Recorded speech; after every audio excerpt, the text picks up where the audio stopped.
예레미야 21장 1절로 10절 말씀입니다. 야훼로부터 예레미야에게 말씀이 임하니라. 시드기야 왕이 말기의 아들 바수굴과 제사장 마아세야의 아들 스바냐를 예레미야에게 보내니라. 바벨론의 느부갓네살 왕이 우리를 치니 청컨대 너희는 우리를 위하여 야훼께 간구하라. 야훼께서 혹시 그의 모든 기적으로 우리를 도와 행하시면 그가 우리를 떠나리라 하니, 예레미야가 그들에게 대답하되 너희는 시드기야에게 이같이 말하라. 이스라엘의 하나님 야훼께서 이와 같이 말씀하시되, 보라, 너희가 성 밖에서 바벨론의 왕과 또 너희를 애워싼 갈대아인과 싸우는 데 쓰는 너희 손의 무기를 내가 뒤로 돌릴 것이요 그것들을 이 성 가운데 모아드리리라. 내가 든 손과 강한 팔 곧 진노와 분노와 대노 친히 너희를 칠 것이며, 내가 또 사람이나 짐승이나 이 성에 있는 것을 다 치리니 그들이 큰 전염병에 죽으리라 하셨다 하라. 야훼의 말씀이니라. 그 후에 내가 유다 왕 시드기야와 그의 신하들과 백성과 및 이 성읍에서 전염병과 칼과 기근에서 남은 자를 바벨론의 느부갓네살 왕의 손과 그들의 원수의 손과 그들의 생명을 찾는 자들의 손에 넘기리. 그가 칼날로 그들을 치되 측은히 여기지 아니하며 긍휼히 여기지 아니하며 불쌍히 여기지 아니하리라 하셨느니라. 야훼께서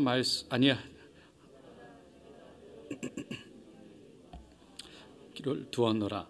너는 이 백성에게 전하라 하셨느니라. 이 성읍에 사는 자는 칼과 기근과 전염병에 죽으려니와 너희를 애워싼 갈대아인에게 나가서 항복하는 자는 살 것이나 그의 목숨은 전리품같이 되리라. 야훼의 말씀이니라. 내가 나의 얼굴을 이 성읍으로 향함은 복을 내리기 위함이 아니요 화를 내리기 위함이라. 이 성읍이 바벨론 왕의 손에 넘김이 될 것이요 그는 그것을 불사르리라. 아멘. 오늘 본문은요, 유다 왕 마지막 왕이었죠. 시드기야 왕이 말기의 아들 바우술과 제사장 마아세야의 아들 스바냐를 예레미야 선지자에게 보내서 이제 하나님께 이제 자비를 구해달라고, 이제 이스라엘 유다 백성을 이제 구해달라고, 그렇게 간구해달라고 부탁하는 말씀으로 시작됩니다. 지금까지 회개하고 돌이킬 것을 외쳤던 이 예레미야의 말을, 그 예언을 무시하고 지금까지 전혀 듣지 않다가 실제 바벨론이 침입해서 들어오는 상황이 이루어지니까 그제서야 급하게 이 예레미야 선지자를 찾는 것입니다. 하지만 예레미야 선지자는 시드기야 왕에게 예루살렘이 바벨론의 손에 의해서 무너질 것이기 때문에 결국은 항복하라라고 권면합니다. 그러면서 8절에 이렇게 말하죠. 야훼께서 말씀하시기를, 보라, 내가 너희 앞에 생명의 길과 사망의 길을 두었노라. 너는 이 백성에게 전하라 하셨느니라. 근데 여기에서 예레미야가 말하는 생명의 길이라는 것은 안타깝게도 바벨론에게 항복하는 길이었습니다. 사실 국가적으로나 개인적으로 항복을 한다는 것, 무릎을 꿇는다는 것은 말할 수 없는 치욕이기도 하고 모욕이기도 하죠. 그런 모멸감을 감수해야 되는 거죠. 그럼에도 불구하고 바벨론의 느부갓네살 왕에게 이 항복하는 길만이 결국 살 수 있는 길이다. 그것이 하나님께서 이미 정해 놓으신 길이다 라고 이제 얘기를 하는 거예요. 왜냐하면 하나님이 이스라엘 배 죄를 징계하기 위해서 그 도구로 바벨론을 이제 선택하셔서 이제 그 시간이 지났기 때문에 이제는 때가 됐기 때문에 돌이킬 수 없는 그 징계에 바벨론의 손을 쓰시겠다는 거죠. 사실 이 말씀을 대하면서요, 우리가 생각해 보게 되는 건, 왜 하나님은 이스라엘 백성을 용서하지 않았을까? 하나님은 용서하실 수 있고 그 마지막 순간에서라도 하나님이 원하셨더라면 그 유다 백성을 구원하실 수도 있었는데 왜 구원하지 않았었을까? 그런 의문이 들기도 합니다. 우리 하나님은 분명히 하실 수 있는 분이시고 또 용서하기를 원하시는 그런 분이신 줄로 믿습니다. 그럼에도 불구하고 왜 바벨론의 손에 이스라엘을 넘겼을까? 그런 우리가 생각을 해봅니다. 그럼에도 불구하고 우리가 그것을 다 할 수는 없지만 하나님께서 그 바벨론에게 이스라엘 백성을 넘기시는 것을 바라보면서 우리가 깨닫게 되는 것이 두 가지가 있습니다. 첫째로는 이스라엘 백성들이 전혀 회개하지 않았다는 거예요. 실질적으로 예레미야에게 찾아갔지만 실제로 회개하지 않았다는 거예요. 마치 요나가요, 니느웨에 가가지고 하나님의 심판을 선포했을 때 왕부터 시작해서 모든 사람과 모든 짐승까지 물도 마시지 아니하고 하나님의 심판이 임할 것을 고백하면서 베옷을 입고 죄를 뒤집어 쓰고 하나님 앞에 회개했던 그런 회개가 아니라 그냥 이제 하나님께서 멸망시키신다고 했던 그 말씀대로 바벨론이 쳐들어오는 것을 보고 이제 정말 멸망의 눈앞에 섰는 것을 보고 그냥 자기의 마음, 하나님 앞에 내가 죄를 지었습니다 회개하는 것이 아니라 정말 하나님 앞에 무너지고 하나님 앞에 마음을 내놓는 것이 아니라 한 선지자에게 쫓아가서 그 선지자를 통해 멸망을 면해보고 싶은 마음이 컸던 거죠. 그것을 하나님은 회개라고 보지 않으셨던 거예요. 현실적인 전쟁 상황 속에서 유다 왕의 교만은 정말 하나님 앞에 내려놓고 자신을 내어놓는 그 온전한 마음을 찢는 회개가 아니라 자신의 자존심을 지키고 싶은, 어떻게 보면 그것이 예레미야의 말대로 사망의 길이었던 거죠. 그 길을 선택한 겁니다. 하나님은 이스라엘의 죄로 인해 바벨론을 통해서 심판을 허락하셨지만 그 앞에 겸손히 순복하고 항복하고 하나님의 길을 걸어가기를 원하셨어요.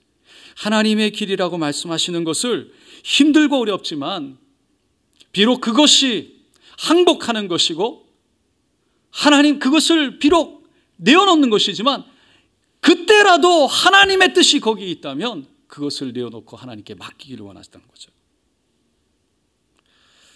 여러분, 우리가 질문하게 되는 것, 여기에서 왜 이스라엘 백성들이 회개하지 않았을까? 그러면 왜 이스라엘 백성들은 끝까지, 그 시드기야 왕은 끝까지 회개하지 않았을까 생각해 보게 됩니다. 예레미야가 그렇게 이방신을 섬기는 것을 버리고 하나님을 등지는 것을 버려야 하나님께서 지금이라도 회개하고 돌이켜야 하나님의 손길로 구원과 지킴과 보함이 있다고 수도 없이 우리가 예레미야 앞에서 찾아보면서 우리가 그 말씀을 봤는데, 그들은 회개하지 않은 이유는 여러 가지가 있을 수 있겠지만 그 중에 하나, 그들의 죄를 죄로 생각하지 못한 거죠. 그들의 죄를 온전한 죄로 받아들이지 못했어요. 깨닫지 못했어요. 그러니까 죄를 지었다고 인정하지 못하는 거죠. 여러분, 하나님 앞에 돌아오려면 하나님께 돌아오는 길은 예수를 통해서인데, 예수 십자가 보혈을 통해서 오는 길은 우리의 죄를 돌이켜 회개하는 길인 줄로 믿습니다.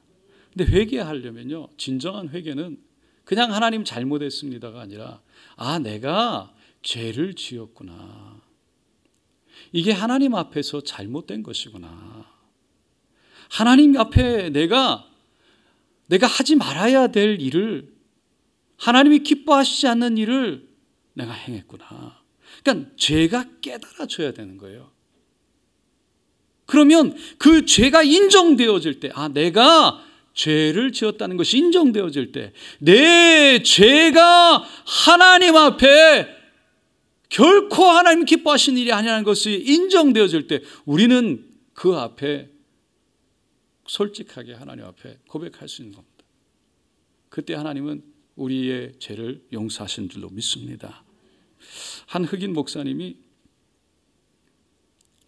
그 교회에 장례식이 있다고 모든 성도님들에게 오라고 전문을 보냈대요. 그 사람들이 교회 장례식이 났다니까 무슨 일인가 그러고 몰려들기 시작했습니다. 설교단 앞에 꽃들이 놓여 있고 앞에 관이 있고 다들 장만 웅장한 그 음악 앞에 까만색 옷을 입고 다들 고개를 숙이고 무슨 일인지는 잘 모르겠지만 누군지도 모르겠지만 교회에 누군가가 돌아갔다는 이야기를 듣고 정말 또 침통한 표정으로 앉아 있었어요. 그런데 목사님이 나오셔서 설교를 하는데 이 앞에 죽은 분은 정말 이 땅에 사람이 살아가면서 지을 수 있는 모든 죄를 지은 그런 죄인이라고. 그러니까 이 사람에 대해서 조금 더 좋은 얘기를 하는 것이 아니라 정말 그 죄로 인해 사악한 사람이고 그 죄로 인해 영원한 형벌을 받게 될 것이라고 막 끔찍한 얘기를 하는 겁니다. 다들 너무 놀랐어요. 그리고는 하는 말이 이 끔찍한 죄인 여러분 오늘 나와서 한 번씩 이분을 누구인지 확인하시기 바랍니다. 그리고 나왔어요. 몰려들었는데 보니까 관이 비어 있는 겁니다. 그리고 그 안에 큰 거울이 있는데 그 거울을 보니까 자기 자신의 얼굴이 보이는 거예요. 목사님이 그 죄인은 바로 거울에 비치는 바로 당신입니다. 여러분 우리가 죄를 짓고 살아가는데 내가 죄인인 줄 모르면 내가 진정으로 회개할 마음이 나지 않죠. 뭔지 모르는데 내가 죄인이구나 라는 것이 진정으로 깨달아져야 내가 죄를 짓고 있구나 깨달아져야 그래야 하나님 앞에 회개하는 거예요. 그래서 제가 요즘에 설교할 때 많은 질문을 합니다. 그래서 우리가 스스로 생각해 보는 거예요. 그 거울에 비치는 내 모습을 말씀을 통해 보는 거예요. 정말 우리는 나는 그렇게 하고 있는가 스스로의 질문을 하고 내 죄가 깨달아져야 그때 하나님의 은혜가 임하는 거죠. 영국의 유명한 설교자 스펄전 목사님 우리가 알죠. 그 목사님이 설교 중에 이런 말을 했답니다. 우리가 어떤 때에 나는 참 죄인이다, 나는 참 나쁘다, 나는 참 악하다라고 느껴질 때가 있다. 그러나 기억하여라, 당신은 그것보다 더 악하다는 사실을. 여러분 우리가 하나님 내가 죄인입니다 고백합니다. 그런데 스펄전 목사님 말씀처럼 우리가 잘못했다고 고백하는데 그보다 우리는 더 큰 죄인이라는 거죠. 사실은 더 큰 죄인. 그 죄를 우리가 깨달아 회개할 때 정말 그 죄인인 나인 것을 깨달을 때 그때 나 같은 죄인을 용서하시고 그럼에도 불구하고 사랑하시고 그럼에도 불구하고 붙드시는 그 하나님의 은혜가 그제서야 그 은혜가 우리 안에 임하게 되는 줄로 믿습니다.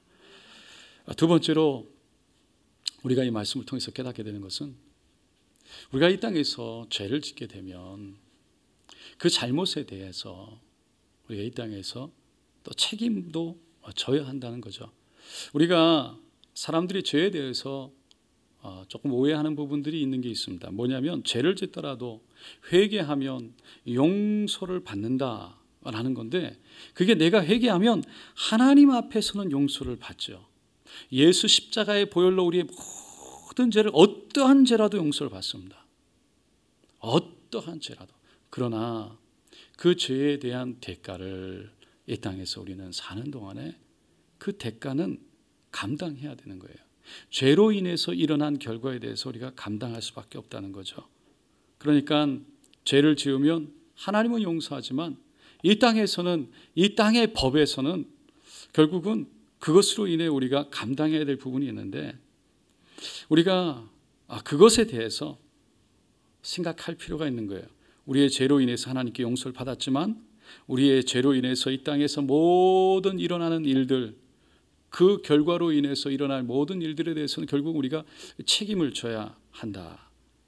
그 사람들이 때로는 내가 다 용서를 구하고 용서를 받았는데 왜 그럽니까? 왜 그럽니까? 왜 나를 믿어주지 않습니까? 왜 나를 그렇게 쳐다봅니까? 왜 나를 그렇게 이제 다 이상 받아주지 않습니까? 제가 지금 드리고 싶은 얘기는 이 죄라는 것이요 이렇게 만만하지 않다는 거예요.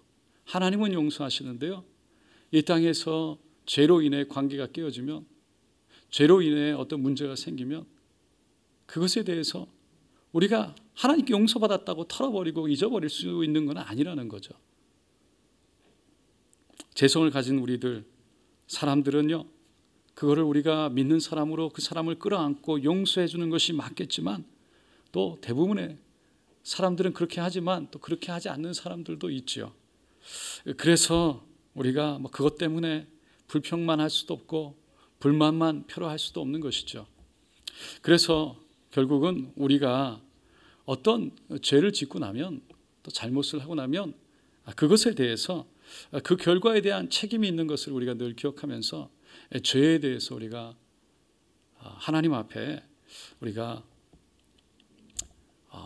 늘 겸손히 서야 된다는 것입니다. 우리가 무엇인가를 훔쳤다고 하면 하나님 앞에서는 그걸 고백할 때 용서하시지만 그 훔친 것에 대한 대가를 치러야 되고 또 그것을 물어줘야 될 책임이 우리에게 있는 겁니다. 그것 때문에 사람들이 너는 훔쳤어 라고 얘기할 때 그것에 대해서 뭐라고 말할 수가 없는 것이고, 때로는 그것 때문에 우리가 묵묵히 기다려야 되는 거죠. 다시 우리를 믿어줄 때까지 우리가 바뀌어서 그걸 드러내고 그리고 끝까지 우리가 함께 할 수 있도록 끝까지 기다려야 되는 것이죠. 결국은 우리가 죄에 대해서 다시 한번 생각하게 되고 그 죄를 지은 것에 대해서 책임이 우리에게 있음을 고백하고 또 그것에 대해서 끝까지 그것 때문에 내가 다른 사람들이 나를 어떻게 대하는 것 때문에 포기하고 그것 때문에 내가 하나님을 붙들고 오늘 그 생명의 길로 가는 것을 포기하지 않아야 하는 것처럼 끝까지 하나님을 의지하고 가야 한다는 것입니다.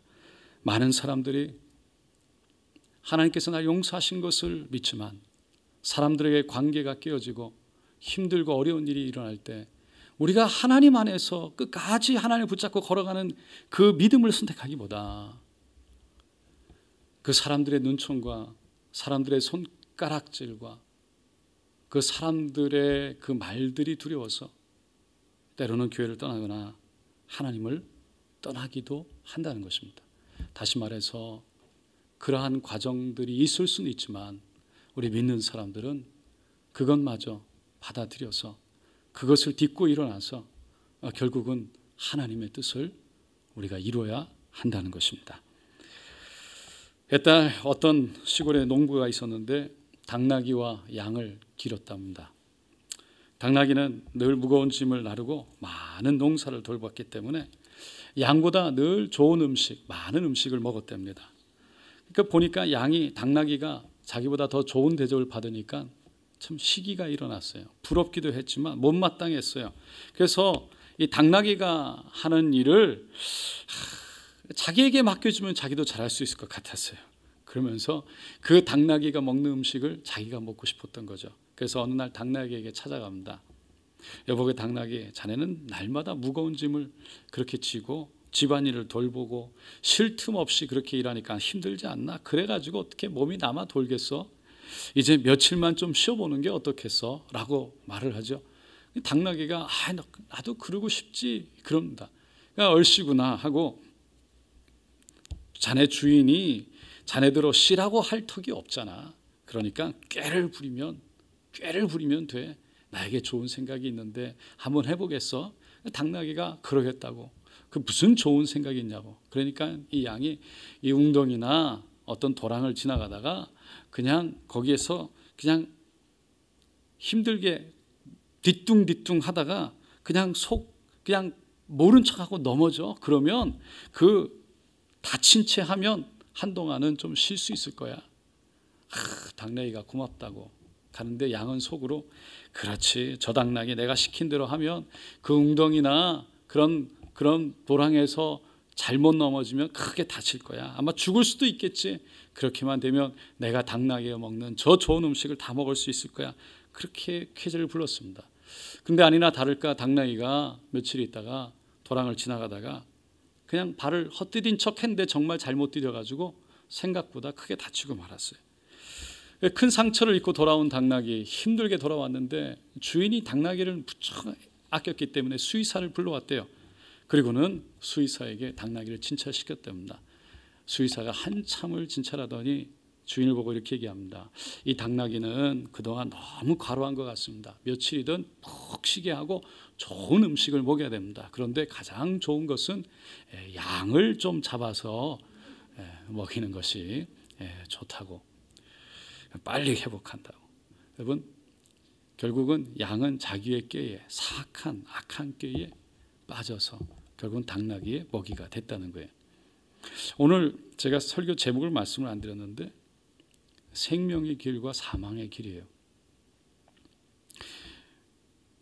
우리가 살아가다 보면 생명의 길이 있고 사망의 길이 만나게 됩니다. 근데 사망의 길은 결국은 하나님이 보시는 길이 아니라 결국은 자기를 위한 길이고, 자기의 깨에 빠지는 길이고, 결국은 교만의 길인 것입니다. 그런데 생명의 길은 하나님의 길인 것이죠. 힘들고 어려워도 때로는 우리가 넘어져서 그 죄의 대가를 치르더라도 다시 일어나서 하늘을 바라보는, 그리고 그 십자가를 놓지 않는, 이 땅에서 비록 내가 실수한 것 때문에 손가락질을 받더라도 그 하나님을 끝까지 붙드는, 그 십자가를 붙드는 주님을 사랑하는, 그것이 곧 생명의 길인 것입니다. 우리가 살아가면서 정말 힘든 것, 내가 실수로, 나의 부족함으로 주님 앞에 넘어질 때, 그때 나도 아프고 주위의 사람도 아프면서 그것을 통해 너무나 아픈 고통이 찾아오지만, 그래서 내려놓고 싶고 도망가고 싶고 포기하고 싶지만, 그때에 주님을 붙들고 십자가를 붙드는 그 생명의 길, 다시 한번 그 바벨론이 쳐들어왔을 때 그 하나님의 음성을 하나님의 음성으로 듣고 그 앞에 하나님께 자신을 맡기고 회개하듯이 바벨론에 나아가 하나님의 뜻 앞에 맡기는 그 진정한 회개함, 하나님 앞에 진정한 맡김이 생명의 길로 가는 믿음이 우리 안에 있기를 예수님의 이름으로 축원드립니다.